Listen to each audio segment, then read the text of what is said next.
गुरुदेव आपके चरणों में कोटि कोटि प्रणाम। गुरुदेव भगवान, मुझ पर अहेतु की कृपा हुई है। महाराज जी, मुझे हर समय से ये डर लगा रहता है कि कहीं सांसारिक मोह में फंसकर मैं रास्ता ना भटक जाऊं। भगवान की शरण में रहो। वो अपने भक्त की रक्षा करते हैं जैसे माँ अपने बच्चे की रक्षा करती है। करो सदा तिनके रखवारी, जिम बालक राखे महतारी। हम तो फंस ही सकते हैं। आप अगर हमारा हाथ पकड़े तो हम कैसे फंस सकते हैं? हमें भरोसा भगवान का रखना चाहिए, अपना नहीं। अपने तो फेल हो जाएंगे। इतनी दुरंत माया है। जो ज्ञानिन कर चित्त अपहरई, बरियाई विमोह बस करई। जो बड़े बड़े ज्ञानियों के चित्त का अपहरण करके बलात् मोह में डाल दे, उसे माया कहते हैं। तो भगवान कहते हैं, दैवी हेषा गुणमयी मम माया दुरतया मामेव ये प्रपद्यन्ते माया में ताम तरंतते। ये त्रिगुणमयी माया बड़ी दुरत्य है। जो मेरी शरण में आ जाता तो मैं पार करवा देता हूं। तो हम भगवान के आश्रित रहें, डरे ना, नाम जप करें और भगवान से कहें कि नाथ मुझे बचा लेना, मैं तो फंस जाऊंगा। मेरा तो स्वभाव ही है फंसना, जन्म जन्मांतर से फंसते आ रहे हैं। आप ही मुझे बचाओ प्रभु, आप ही मेरी रक्षा करो, तो रक्षा कर लेंगे वो। हमको तो डरना तो है ही है, पर इतना नहीं डरना कि हम भजन छोड़ दें। कहीं फंस सकते, पक्की बात है आपकी, लेकिन भगवान जब बचाने वाले हैं तो फंसने नहीं देंगे। भगवान की शरण में हो जाओ और नाम जप करो। महाराज जी जैसे कि घर में वैसा गृहस्थ आश्रम में वैसा वातावरण नहीं मिल पाता है, तो होता है कभी कभी मन भी वो हो जाता है, तो वैसे में बहुत डर लगता है। अब हमको नहीं रहे, हम श्री जी के पास। हाँ, तो बस श्री जी का सुमिरन करते रहो अंदर अंदर। बाहर कोई भक्ति का ज्यादा प्रकाश मत करो, क्योंकि गृहस्थी में विरोध होने की संभावना है। तो अंदर अगर हम राधा राधा राधा राधा जप रहे हैं तो हमारा पक्का काम हो जाएगा। जो नाम जप कर रहा है, हम अपने विश्वास से कहते हैं निश्चित मंगल हो जाएगा। चाहे गृहस्थी में आप कितने लोग हैं, आपके 2 4 6 लोग होंगे, हमारे तो दसियों लाखों लोग हैं, हमारे ही तो हैं सब। तो भगवान साथ हैं तो कहीं फंसना नहीं है। एक का भी ध्यान थोड़ी है, क्योंकि हम सबको भगवान के रूप में देखा। मेरे भगवान इन सब रूपों में खड़े हैं। तो आप 7 8 लोग परिवार के होंगे, सब में भगवान को देखो, फंसोगे ही नहीं।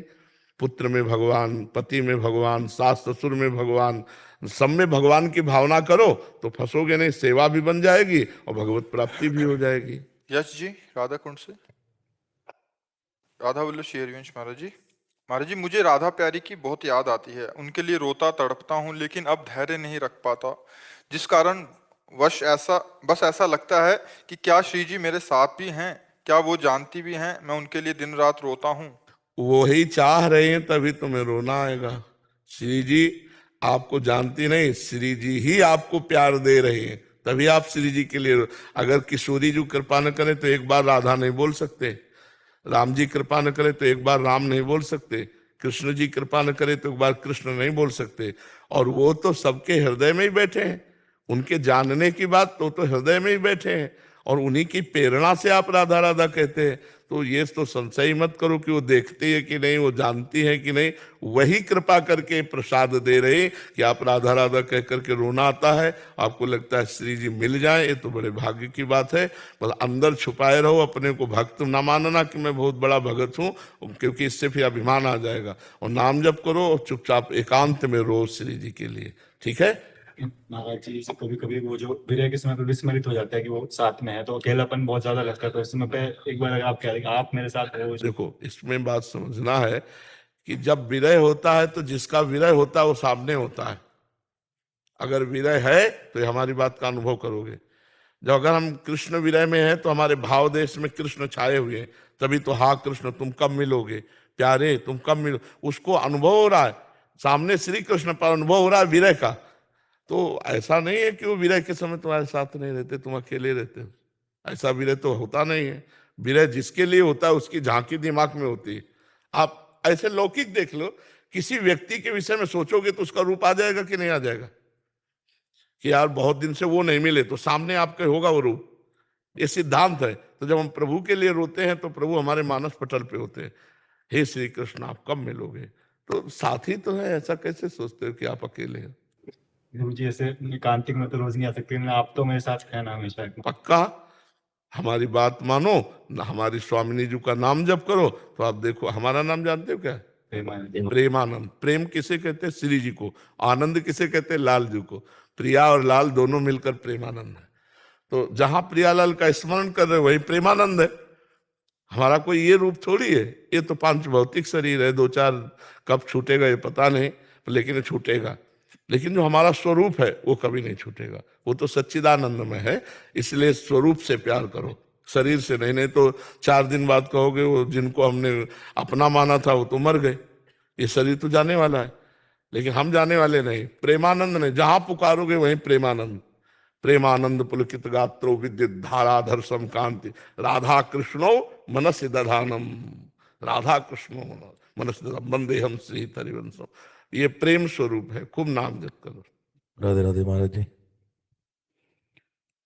महाराज जी, बच्चों को भगवत मार्ग में किस प्रकार से और आगे लेकर आया जाए? और बहुत से इन्फ्लुएंसर्स हैं जो लेकर आ सकते हैं, जिनका बहुत नाम है, जो भगवत गीता से, रामचरितमानस से, कोई भी देखो, गुरु वाणी सबसे से पहली बात हम आपको प्रार्थना करते हैं कि यदि बच्चों का ब्रह्मचर्य ठीक नहीं रहेगा तो सब उपदेश में पानी फिर जाएगा, किसी काम में उपदेश नहीं आएंगे। अगर उनका चरित्र ठीक नहीं है तो सब व्यर्थ हो जाएगा। इसलिए हमारा सबसे पहला जो कदम होना चाहिए वो बच्चों को चरित्रहीनता से बचाओ। जो आज हमारी समाज में चरित्रहीनता फैलती जा रही है। 12 वर्ष का बच्चा 8 बार हस्तमैथुन करता है।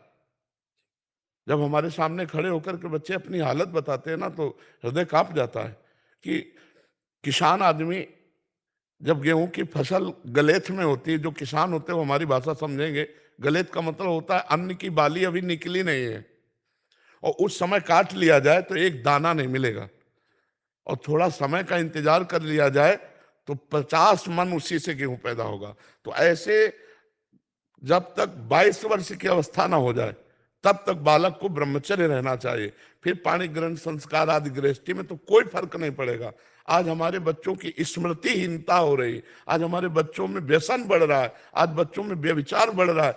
इसको एक हमारे पास आए थे हितधाम में, रामायण कंठस्थ थे, भागवत 18,000 श्लोक कंठस्थ थे, गीता कंठस्थ थी, पर भारी व्यभिचारी बच्चा था।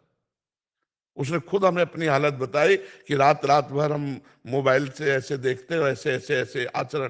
तब हमें लगा कि गजब है, रामायण कंठस्थ है, गीता कंठस्थ है, बच्चे हैं कंठस्थ करा दिया गया, लेकिन आचरण। तो हमें लगता है कि अगर बच्चों के माता पिता सहयोग करें, गुरु तो सहयोग करें, टीचर जो स्कूलों में है, माता पिता सहयोग करें और अपने बच्चों के पास मित्रवत बैठे और उनके आचरणों के सुधार की उनको सत्संग सुनाएं, शास्त्र स्वाध्याय कराएं, भगवान से प्रार्थना करें कि हमारे बच्चों के चरित्र अच्छे हों तो उनको बल मिले।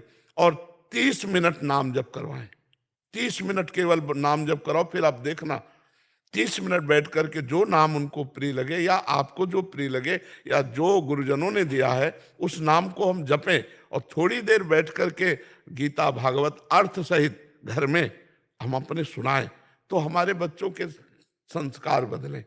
इतने बड़े बड़े मोबाइल हैं, स्मार्ट मोबाइल, घर में टीवी है, माता पिता विलासी हैं, तो बच्चों के संस्कार भ्रष्ट होते चले जा रहे हैं। तो केवल स्कूल से बच्चे नहीं सुधरेंगे, घर में भी सुधार होना चाहिए। अगर पिता शराब पीता है तो बच्चे को कैसे आचरणहीनता से रोक पाएगा? गंदी गंदी बातें आप करोगे, दृश्य देखोगे तो बच्चों में वही संस्कार, वो छोटा नहीं है, उसमें संस्कार पड़ रहे हैं। तो माता पिता सुधरे और अपने बच्चों को सुधारने का सहयोग दे तो हमारी समाज सुधरे बच्चों वाली, नहीं तो बहुत बुरा गिरते चले जा रहे हैं। अभी कोई अवस्था नहीं और बॉयफ्रेंड गर्लफ्रेंड बनाए घूम रहे हैं कि अरे ये जीवन तुम्हारा, हमारे राज्य के काम आने वाले तुम हो, तुम्ही में कोई एमएलए बनेगा, कोई मुख्यमंत्री बनेगा, कोई प्रधानमंत्री बनेगा, कोई डॉक्टर बनेगा, कोई मास्टर बनेगा, और तुम आचरणहीन होते जा रहे हो। क्या होगा हमारी समाज में? क्या होगा? आचरणहीन चाहे कोई हो, हमारे राष्ट्र की सेवा नहीं कर सकता, शोषण जरूर कर सकता है, सेवा नहीं कर सकता है। जो चरित्रवान है वही बलिदान देने के लिए तैयार हो सकता है, वही दूसरों को सुख पहुंचा सकता है। तो हमारी नई पीढ़ी बहुत गिरावट में जा रहे हैं। छोटे छोटे बच्चे व्यसन करने लगे, छोटे छोटे बच्चे व्यभिचार करने लगे, हस्तमैथुन आदि के दोषी हो रहे। हमें लगता है माता पिता, टीचर और बड़ों को मिल करके संभालना चाहिए इस विषय में कोई बोलता ही नहीं। उनकी जीवनी शक्ति नष्ट हो रही, वीर है, वो हस्तमैथुन कर रहे हैं, उनकी दशा क्या होगी, वो डिप्रेशन में पहुंच जाएंगे। तो हमारे नए बच्चों को सिखाओ, छोटे छोटे बच्चे एक दूसरे के संसर्ग से, एक 12 वर्ष का बच्चा था, उसने पूछा कैसे, ये कैसे सीखे, तो उनका हमारे दोस्तों ने सिखाया। तो क्रम बाई क्रम वो कुसंग वसात ऐसे, तो ये सुधरे तब सुधरे। ब्रह्मचर्य स्मृतिवान बनाता है, ब्रह्मचर्य बलवान बनाता है। ब्रह्मचर्य जिधर चाहो उधर आप ले जा सकते हो ब्रह्मचारी को, वो उधर ही विजयी होगा। अब ब्रह्मचर्य की हीनता हो रही, भोजन सुधरे।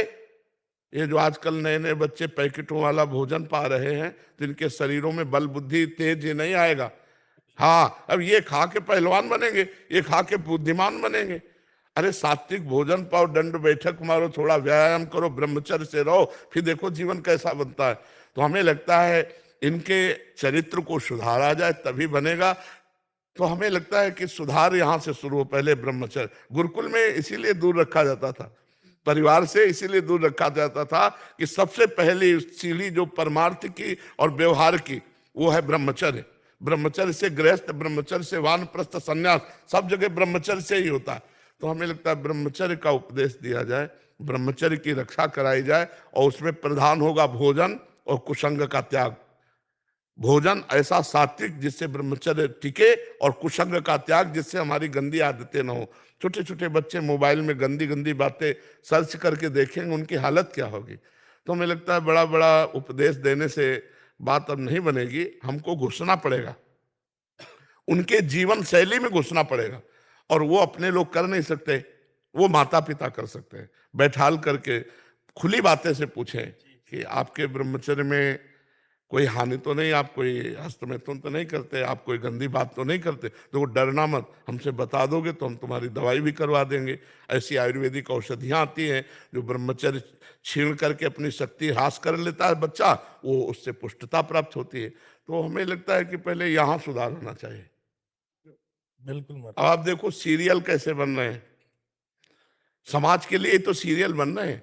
सीरियल का कोई भी सीरियल ऐसा नहीं मिलेगा जिसमें अश्लीलता और अभद्रता न दिखाई दे।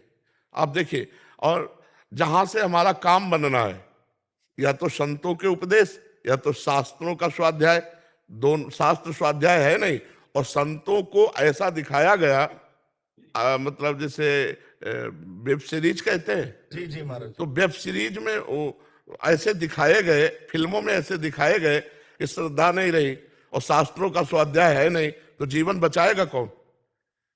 दो ही हैं, शास्त्र और शास्त्रों के मर्मज्ञ संत जन, तो वही समाज को सुधारते हैं। और आजकल नए बच्चों को यही सब देखने को मिलता है, गंदी बातें।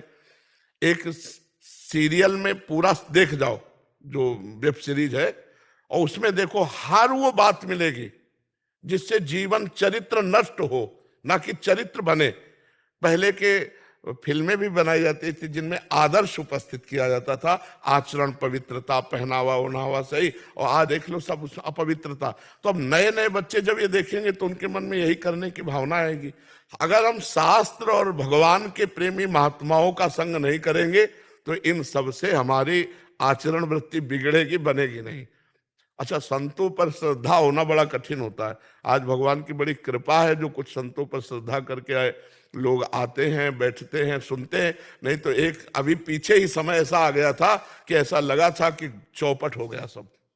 एक ऐसा मतलब झोंका आया था कि लगा कि संत का मतलब दिमाग में बैठ गया सबके कि फ्रॉड, ये गिरा, ये गिरा, जैसे विकेट पे विकेट न गिरे, ऐसे बड़े बड़े। जब तो भगवान की कृपा हुई तो फिर श्रद्धा सी जागृत हुई है। तो संत वचन और शास्त्र वचन ये दो ही उठा सकते हैं, अन्यथा उठाने की सामर्थ्य नहीं है। चाहे जिस समाज को लेकर देख लो, अगर कोई उत्सव होता है, पार्टी होती है, तो मदिरा उसमें होगी, उसमें अश्लीलता होगी। अब बच्चा उस पार्टी में जाएगा तो क्या सीख के लाएगा? वही अश्लीलता देख रहा है, वही संस्कार बन रहे हैं। तो हमें लगता है भगवान कृपा करें और सत्संग सुनाया जाए, नाम जप करवाया जाए, और उनको बैठ करके ब्रह्मचर्य आदि साधन बताए जाए, तो ये आगे आधुनिक पढ़ाई में भी उन्नतिवान होंगे और आध्यात्मिक पढ़ाई में भी ये उन्नतिवान होंगे।